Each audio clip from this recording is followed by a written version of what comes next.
In this question, we have a line PQ and it's given that the origin is the midpoint, right? And it's given that P is equal to R comma S.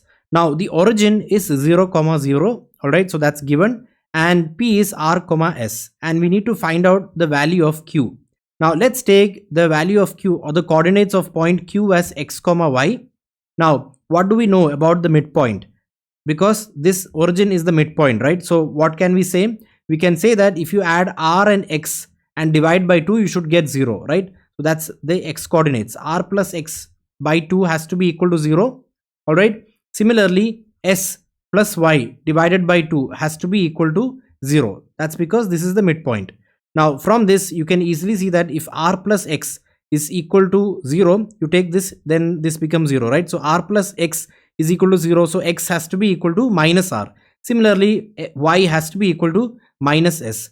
So the coordinates of Q are minus R minus X, which is minus S, which is option E. Now let's look at what is being tested in this question. Over here, you should be aware of the midpoint formula in coordinate geometry. Now do check the description to know more about my GMAT programs. All the best in your GMAT preparation.